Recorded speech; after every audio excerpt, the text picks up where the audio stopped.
Abaarsaatti kan dhugeessu naannoo Amaaraa qobbootti finciltoonni Tigraay namoota nagaa ajjeesuu jiraattonni akkasumas koomishiniin mirgoota namoomaa Itoophiyaa himaniiru gabaasa qabna.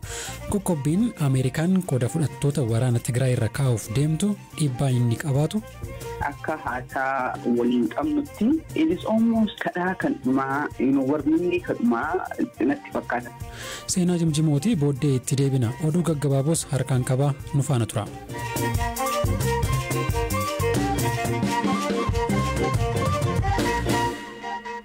Waggoota dheeraaf ajajaa waraana bilisummaa Oromoo zoonii kibbaa Katuree Goolicha Dheengee waamicha mootummaa simachuun qabsoo hidhannoo dhiisee Finfinnee gale. Buufata xiyyaaraa Booleetti aangoota mootummaan simannaan kan godhameef Goolicha Dheengee sababa gara biyyaa deebi'eef keessaa tokko waliigaltee waraanni bilisummaa Oromoo dhiyeenya TPLF waliin godhe ta'uu miidiyaaleetti himeera. lolli Oromoo jidduu jiraachuun qabu is jedhu waan kana manuufi kana malee yeroo kun yeroo biyyi kun biyyi kennin humna adda humni biraa kan maqaa addaatiin uf baasee biyyi kana gara waraanaatti geessaa jiru waan horateef yeroo kan keessatti ammoo nuti akka ilmaan Oromoo taane yeroo haala kana kan keessatti Oromoo wariin hojjechuu dadhabuun qaaniidha fafaadha kaayyoo kaleessa mana baaneefitti miti gara abaarsaatti kan dhugeessu waan uummati Oromoo akkan balaaleffatu uummati Itoophiyaas balaaleffata kanaafi tokko wanti warjuntaa waliin nu qabsiisu gonkumaa hin danda'amu inni kunini fedhii fi dantaa fi humna uummata Oromoo keessa ufaquu ta'a jechuudha. Waraanni bilisummaa Oromoo kan mootummaan shororkeessaa jechuun labsee gamasaatiin ibsa baaseen Goolicha Dheengee sababa rakkoo fayyaatiin hooggansarra akka hin turre hime rakkoo fayyaa isa mudateetti dhimma bahuun mootummaan ololaaf itti fayyadameera jedhe.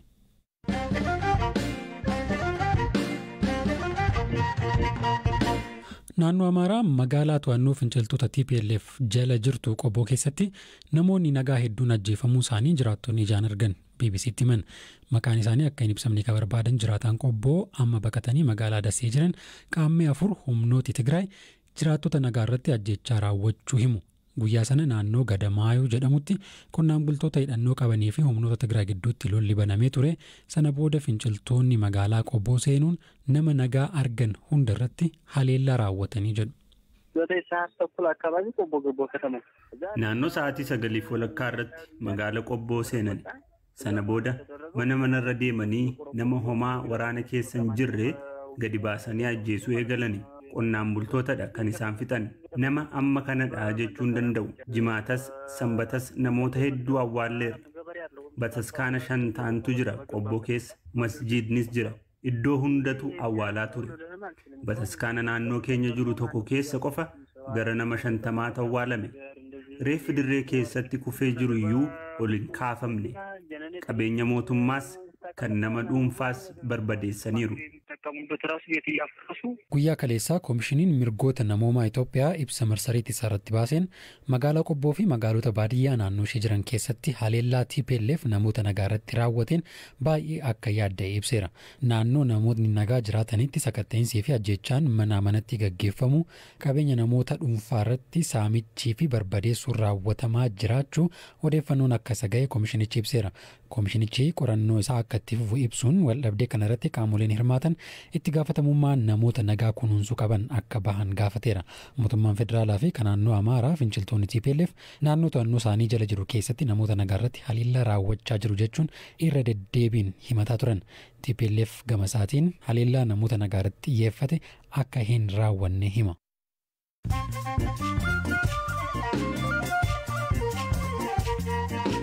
Amma dabareen kan oduu gaggabaabooti. Filannoo fulbaana 20 bara 2014 akka lakkoofsa Itoophiyaatti adda durummaan naannolee Somaalee Hararii fi Kibbaatti godhamu irratti namoonni miliyoona 7 ol sagalee akka kennan eegamaa jedhe boordiin filannoo biyyaalessaa. Addi bilisummaa biyyaalessaa Ogaaden ONL filannoo kana keessaa of baasuun jijjiirama bu'aas ta'ee hojii maataa hin fidu jechuun dubbiimtuun boordichaa Sooliyaanaa Shimallis himaniiru. Qaala'insi gatii Itoophiyaa keessatti uumame mirga nyaata gahaa argachuu fi mirgoota hawaas dinagdee kaan lammiilee harka qalleeyyii irratti dhiibbaa geessisaa jira jedhe koomishiniin mirgoota namoomaa Itoophiyaa.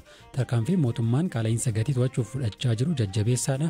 Ta'us bu'a qabeessummaan isaa fi kan irraa fayyadamaa jiru warra rakkatan ta'u hordoffiin godhamuu qaba jedheera. Horsiisee bultoonni kaaba keenyaa bulchiinsa Marsabiitiif Tana River hongee cimaa ji'a 6 haga 10 turerraa kaka'e horii isaanii hunda dhabuun harka qullaa hafuu himatu. Daa'imman nyaata madaalawaa dhabuun dhukkubaaf saaxilamaa jiru. Namoonni beelaa fi dheebuun du'aa jiraachuus himu. Raashiyaa magaalaa Perm keessatti namichi qawwee hidhate tokko dhukaasa mooraa yuunivarsiitii keessatti baneen yoo xiqqaate namoonni 8 ajjeefamu aangawoonni biyyattii himan. Poolisiin hidhataan barataa ta'uu hin oolu jedhame miidhaa qaqqabsiise kana rukutee madeessuun to'ateera. Ministeerri fayyaa biyyattii namoonni 19 haleellaa kanaan madaa'aniiru jedhe. Paartiin pireezidantii Raashiyaa Vilaadimir Puutiin Yuunaayitid Raashiyaa filannoo paarlaamaa komii hanni sagalee bal'inaan irratti ka'aa jiru injifatan. Sagalee kenname keessaa 50% akka ta'u argachuun kan injifatanii oduuleen gaggabaaboo isaanuma kana.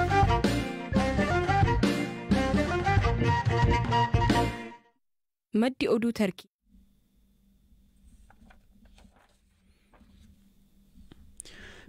Oduu sattaanuttan darbaa dogoggora uumameef of galchaa waldhabdee daangaa Itoophiyaa fi Sudaan jidduu jiru jaarsummaan furuuf gaaffii Tarkiin dhiyeessite Sudaan akka fudhattu beeksifte.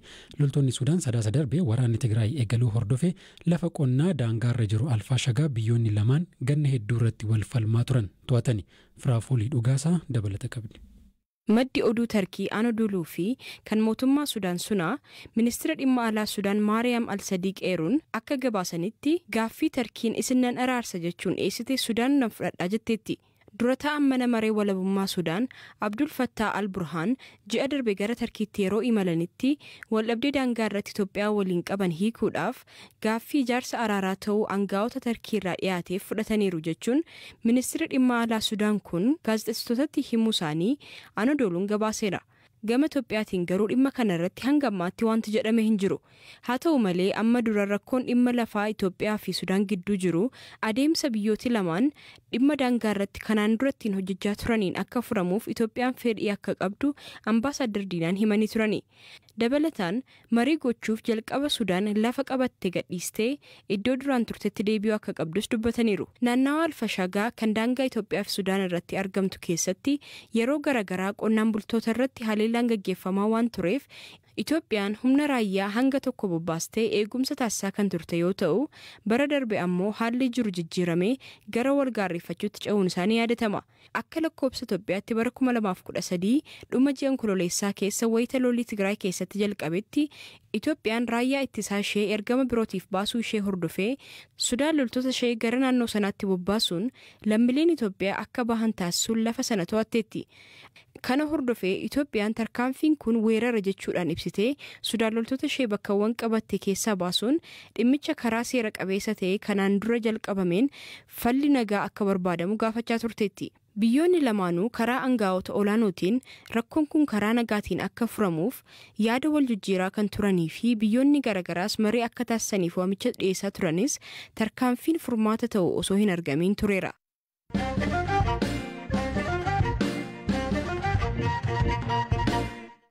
Jimaata darbee pireezidantiin US Joe Biden qaamolee waraana Tigraay keessatti dhiittaa mirgoota namoomaa raawwatan waraanichi akka babal'atu godhanii fi haala mijeessan akkasumas deeggarsi namoomaa akka hin dhaqqabne kanneen ugguranii fi mariitti akka hin deemamne kanneen gufachiisanirra qoqqobbiin akka kaa'amu ajaja dabarsaniiru.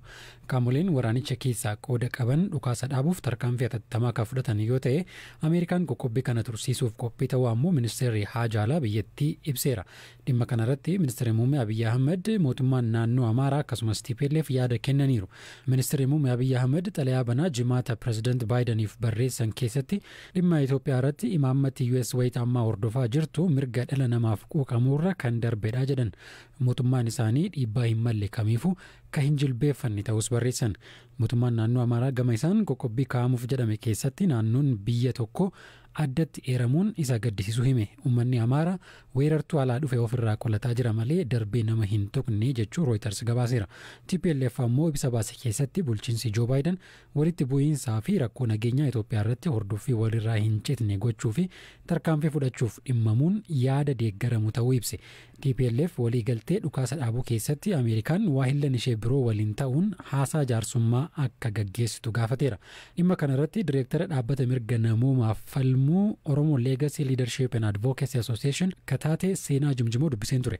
Dhaabbati isii oolaan qoqqobbii US Itoophiyaa irra kaa'uuf deemtu kana akka deeggaru ibse. Gaaffiin koo jalqabaa maaliif deeggartanii ka jedhu ture. Tarkaanfii kun mootummaa kana karatti deebisaa mootummaa kana ajjeechaa inni Oromiyaa keessatti dukkanaan godhaa jiru addunyaan argaa hin jiru bu'aa guddaa godha kan Oromoo akka hin dubbatamne wanni tokko rakkoo naannoo Tigraay keessa deemaa jiru sagalee Oromoo kompiilii keessaa baasii godhee fudhatee tuuqee akka hin dhageentiin arganne rakkoo nu godhe kun yoo gar tokkotti deebi'ee jedhee tokkoffaa by virtue of nagaa argachuun sun illee nu fayyada lammataa irratti ammoo fokkasiin Oromiyaa irratti deemnee deebi'a waan jennuufi kanaaf qabxiilee baarlee kan deeggarree jenna. Murtee kan akka fudhatuuf deemanii mootummaan Ameerikaa eega beeksisee booda Prime Ministeriin Itoophiyaallee akkasuma warri naannoo Tigraay TPLF ibsa kanarratti yaada mataa isaanii kennaniiru. Ibsa isaanii akkamitti ilaaltee maa inni xiinxalli? Kan mootummaa federaalaa Itoophiyaa directly open letter appeal jalqaba akkas fakkaata akka waan kadhaa fakkaatee jedha. Duuba irratti ammoo ilaaltu Itoophiyaa seenaa isii akkuma 3 faarsaa nuti Itoophiyaan sodaadhaa waa gochuu hin dandeenyu yoo gasitti mee kakalee dubbataniini ka of jajjii eengaddaa helgadda jootan dabren godhanii garaagarummaatti hin argine kan mootummaa naannoo Tigraay ammoo kan argee jedhee hatattamaan otoo hin buli otoo hin turin yaannati jette sirriidha biyyoota naannoo Amaaraa keessaallee ni baha qabxiin kun ni gahe jedheeti positively response godhanii sirrii godhanii natti fakkaata. Yoo guyyaa gabaabaa keessatti dhukaasa dhaabanii gara mariitti adeemu tarkaanfii qabatamaa yoo hin fudhatiin qoqqobbii kana gara hojiirra oolchuu yookiin enforce godhuutti deemnaa waan jedhu hin jira ibsa isaanii keessaa torbanoota itti aanan yookiin guyyoota itti aanan maaltu ta'uuf deema akka yaada keetti. Hariiroon mootummaa Itoophiyaatii fi mootummaan Ameerikaa qabdu jaarraa tokko waggaa 100 oli hariiroo furdaadha hariiroo jaalalaa hariiroo kabajaa hariiroo hedduu fedhiinsa qaban waan kana akka laajoon waan fudhatinii fi wanni kun akka badu hin barbaadan because cabsuun nama dhibuu ijaaruun nama dhibaa achi ammoo Itoophiyaan yoo akka uummanni Itoophiyaa miidhamu hariiroon Itoophiyaa Ameerikaa wajjin qabdu akka miidhamu akkasumas immoo Itoophiyaan lafee dugda gaanfa Afrikaa waan taateef baay'ina uummata irraa kan ka'e jireenya waan adda addaa irraa seenaa irraa adda addaa ka'e itti waan jiruuf kanaaf of rizat godhaa turanii yoo kana hin fudhatin akkatti ilaallu kanatti akka haasaa waliin qabnutti it is almost kadhaa kan dhumaa warningii kan dhumaa kan natti fakkaata siin booda tarkaanfii yeroo gabaabaa keessatti kanaaf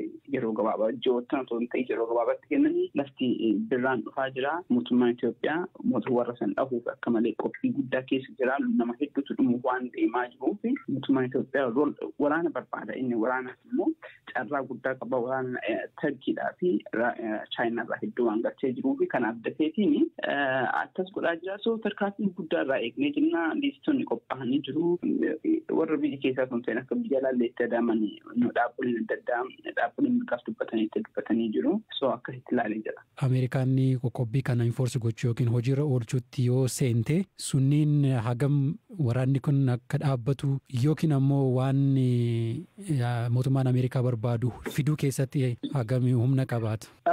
Yaa ida hoolaattee jette betta Itoophiyaan mootummaa Itoophiyaa kadhaa mootummaa Ameerikaatiif Yurooppii walitti karawweessii jennu biyya kanaanii harka guddaa harka 2/3 ta'u kadhaa uummata kanaatiin jiraata. Already Itoophiyaan ikonomii shake ground irra jira. Diplomaasii akkuma beektu imbaasii walakkaa hojjetanii jiranii uummanni meeshaan biyya keessatti ikonomiin akka malee qaalii ta'ee jira. So tarkaanfiin seriously amma kan dubbataan jiran kun hojiirra deebi'ee jedhee Itoophiyaa qofa kan ta'in warroota biyyoota akka Chaayinaa biyyoota akka Turkii warra Itoophiyaa wajjin hariiroo biizinasaa qabu dhaabbilee adda addaa waan miidhaa guddaa irra geessuu fi definitely jijjiirama guddaa keessatti qaba.